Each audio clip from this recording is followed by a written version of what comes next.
Oke teman-teman Independent Training, kembali lagi di channel Independent Training dan kali ini kita berada di dalam playlist teori akuntansi. Teman-teman bagi yang sudah mengikuti rangkaian dari playlist teori akuntansi, sekarang kita masuk ke dalam teori yang mungkin sekarang sudah ada 8 kita punya, dan yang terakhir kemarin kita bahas adalah terkait tentang efficient market hypothesis. Jangan lupa efficient market hypothesis, kemudian setelah itu kita membahas terkait tentang adanya probability melakukan fraud yang masuk ke dalam pendekatan yang namanya fraud triangle. Itu beberapa konten kita sebelumnya. Nah, sekarang kita akan membahas seberapa penting sebetulnya relevansi informasi nilai akuntansi untuk pengambilan keputusan. Apakah ada teorinya? Kita coba cek kontennya. Tapi sebelum kita lebih detail, seperti biasa teman-teman jangan lupa untuk subscribe, like, dan komen di channel Independent Training ya.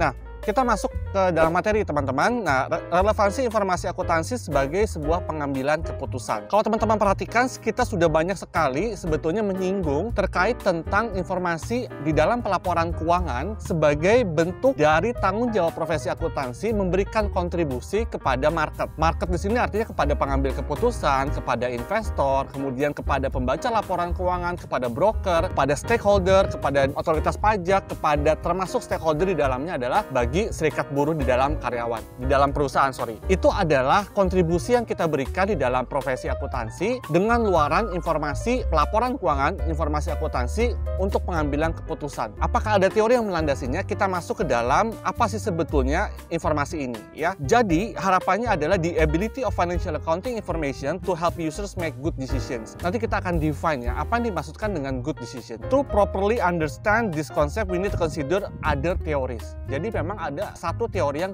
secara khusus kita pakai di sini terkait tentang bagaimana seseorang akhirnya bisa mengambil keputusan berdasarkan informasi yang ada. Harapannya adalah seseorang tadi mampu mengambil keputusan yang sifatnya adalah good decisions. Nah, good decision di sini artinya adalah sebagai pengambilan keputusan yang memberikan hasil, mengutilize hasil yang paling maksimum. Nah, teman-teman berbicara mengutilize hasil yang maksimum, kembali lagi perspektifnya tidak hanya kepada pencapaian dari perusahaan, tetapi bagaimana pencapaian perusahaan kepada pemegang modal, kepada pemilik modal, kepada share owner ya. Jadi hati-hati di dalam pencapaian keputusan yang paling baik itu bukan berdasarkan hasil akhirnya ya, bukan berdasarkan willingness dari manajemen, bukan berdasarkan output dari manajemen, tapi ada satu layer yang teman-teman jangan lupakan dan beliau-beliau jarang hadir di kantor, yaitu adalah pemegang saham. Karena kembali lagi, kalau teman-teman sudah perhatikan kemarin teori keagenan, konten kita beberapa sebelumnya, mereka memiliki konflik of interest yang berbeda ya, antara principal dan agent. Jadi teman-teman sampai di sini bisa mendefine making good decisions ini adalah bukan untuk kepentingan agent, tapi untuk kepentingan principal ya. Nah, teorinya namanya single person decision theory. Single person decision theory. Nah, apa sih single person decision theory? Viewpoint-nya adalah dia bilang of an individual who must make a decisions under conditions of uncertainty. Ada ketidakpastian. Nah, misalkan pemilihan investasi, sekalipun sudah di-provide dengan perhitungan, analisis cost dan benefit, kembali lagi kepada individu untuk pengambilan keputusan. Nah, gini teman-teman, filosofikalnya begini, asumsi sudah disediakan, tools perhitungan sudah di-provide, bahkan sekarang banyak sekali software untuk pengambilan keputusan, akan tetapi software tersebut akan meng-create beberapa keputusan, tidak hanya satu. Ya, betul, akan ada keputusan yang paling optimum. Tapi pada saat ada keputusan yang paling optimum, maka penggunaan equity ataupun capital juga akan bergerak searah proporsional. Ya, nah, seorang pengambil keputusan akan menghadapi dilematis beberapa keputusan. Saya ambilkan contoh begini, titik optimum dengan software misalkan sudah mencapai suatu perhitungan outcome yang paling maksimum. Akan tetapi, strategi perusahaan ternyata harus berlari 2 kali lebih cepat. Artinya, output yang sudah dihasilkan oleh software itu bisa jadi tidak relevan dipakai oleh direksi ataupun oleh manajemen karena lajunya perusahaan sekarang 2 kali yang dibutuhkan dari perhitungan. Di sini mulai masuk kepada perspektif single person decision theory.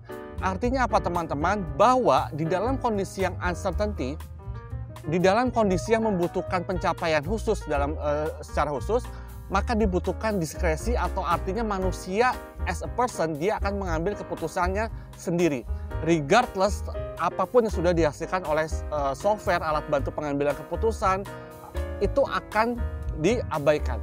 Nah, kita akan melihat kontribusi ternyata single person decision theory ini bisa lebih besar, bisa lebih berpengaruh dibandingkan sebuah alat untuk mengambil keputusan, ya.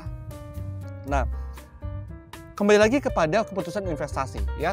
Keputusan investasi sering sekali dikaitkan dengan imbal hasil, ya. Bahwa seberapa banyak kita mengambil keputusan untuk melakukan put investment, maka akan berdampak kepada imbal hasilnya, ya. Nah, katakanlah perhitungan software sudah mencapai pada suatu titik bahwa ini adalah nilai investasi sekian X rupiah dengan imbal hasil sekian X rupiah, ya. Kemudian dinaikkan tingkat investasinya karena menurut Anda saya membutuhkan imbal hasil yang 2 atau 3 kali lebih tinggi. Akhirnya kita meletakkan kembali investment kita di portofolio yang sudah kita tentukan, ya. Nah, seiring dengan pertambahan portofolio itu sudah menjadi decision dari single person. Artinya, software tidak mensuggest sebetulnya bahwa kita melakukan investasi tambahan. Tapi karena kembali lagi keputusan ada di behavior manusia, maka manusia berhak untuk memutuskan. Berhak artinya dengan konsekuensinya, ya. Nah, sehingga di sini masuk single person decision theory, ya.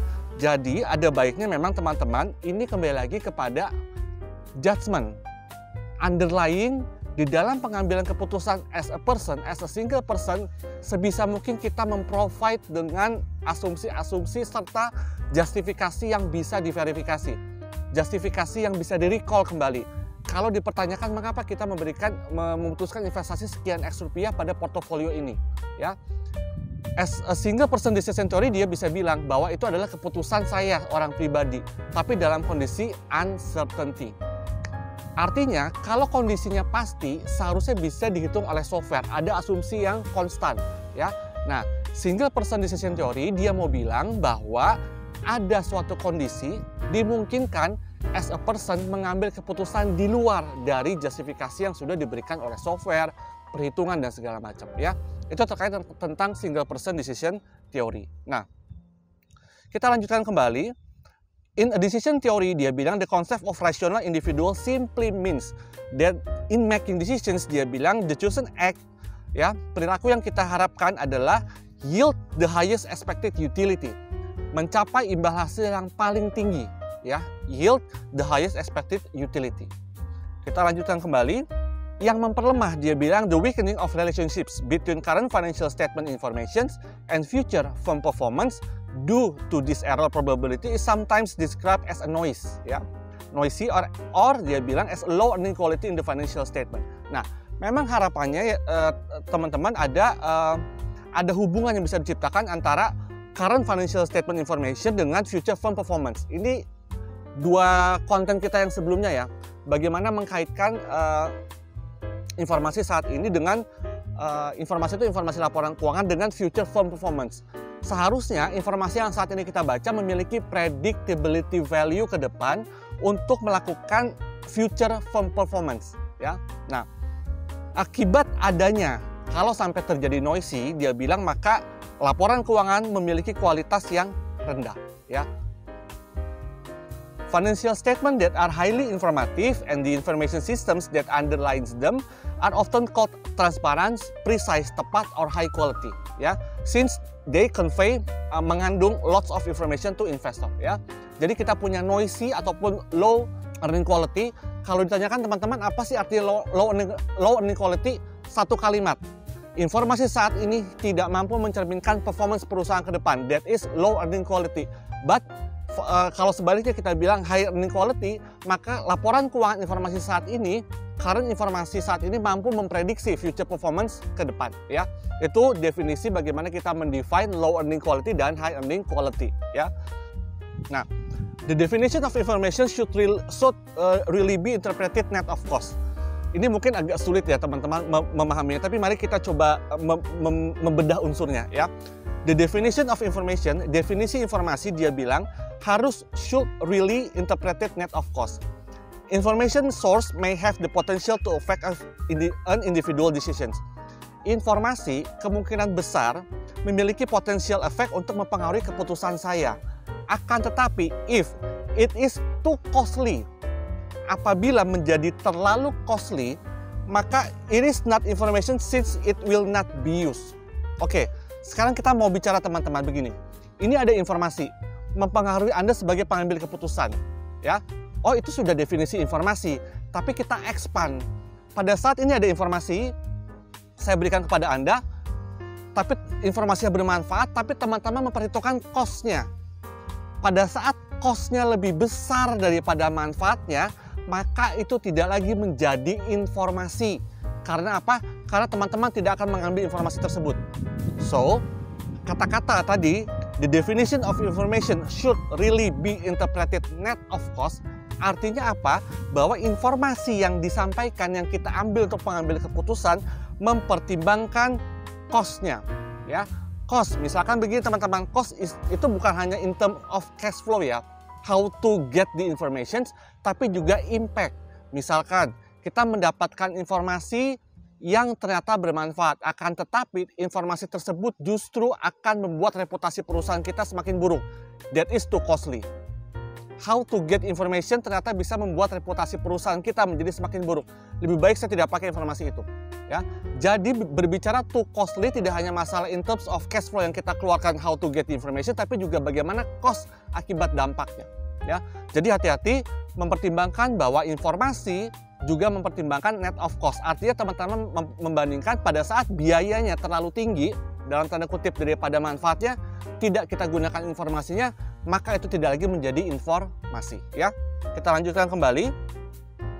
Increasing the decision usefulness of financial reporting, disediakan apa yang namanya Management Discussion and Analysis, MD&A. Ya, ini teman-teman perhatikan laporan keuangan kita di bursa kita sudah ada pasti MD&A, biasanya di annual report. Intinya adalah karena kita berbicara informasi, maka harapannya adalah bahwa pada saat sudah ada laporan keuangan, itu quantitative approaching, kita juga punya qualitative disclosure, yaitu adalah Management Discussion and Analysis. Jadi MD&A kenapa muncul di topik kita? Karena itu menjadi informasi akuntansi untuk pengambilan keputusan. Ya, objektifnya help current and prospective, dapat membantu current and prospective investor, harapannya discuss information not fully reflected in the financial statement, important trend and risk, including those affecting future performance, information about the quality and potential variability of earning and cash flow, serta yang terakhir adalah provide information about credit rating. Intinya adalah teman-teman 1 sampai 5 adalah informasi yang tidak bisa terinterpretasikan ataupun tidak bisa tersampaikan dari pendekatan kuantitatif atau membaca laporan keuangan. So, disediakan MD&A sebagai salah satu media, sebagai salah satu penyampaian disclosure untuk pengambilan keputusan. Ya, nah, tinggal kembali lagi pertanyaannya adalah seberapa efektif MD&A tersebut terpakai untuk pengambilan keputusan.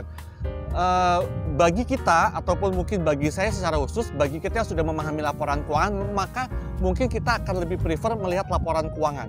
Tapi kembali lagi, tidak semua investor di kita adalah sophisticated investor. There's also naive investor yang mereka membutuhkan deskriptif, kualitatif, narasi.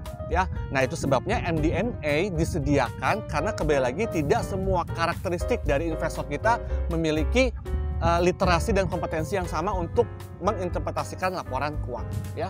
Oke teman-teman, itu jadi kurang lebih pembahasan kita kali ini terkait tentang informasi akuntansi dan berapa relevansinya untuk pengambilan keputusan. Ya, kita coba highlight beberapa poin pentingnya. Yang pertama adalah single person decision theory. Yang single person decision theory ini kita bisa bilang bahwa ini hanya akan keluar kalau bisa pada saat kondisi uncertainty, di mana justifikasi tidak bisa disediakan oleh software, maka masuklah diskresi kita sebagai single person untuk pengambilan keputusan. Kemudian berikutnya dari sini juga teman-teman bisa membedakan apa itu high earning quality dan low earning quality. Indikatornya pada saat kita bicara low earning quality adalah laporan keuangan informasi saat ini tidak mampu mencerminkan future performance, putus dia. Tapi kalau high earning quality, Anda pegang laporan keuangan informasi saat ini mampu memiliki predictive value ke depan, sehingga angka dari laporan keuangan saat ini mampu mencerminkan performance ke depan. Itu bicara high earning quality. Yang terakhir adalah kita bicara MD&A, teman-teman, terkait tentang Management Discussion and Analysis. Best practice-nya memang kita sudah punya untuk bursa kita, laporan keuangan yang ada di bursa, tapi kembali lagi seberapa besar efektifnya Anda sebagai pembaca laporan keuangan mampu lebih menjawab. Itu dia teman-teman konten kita kali ini, semoga bermanfaat. Stay terus di channel Independent Training.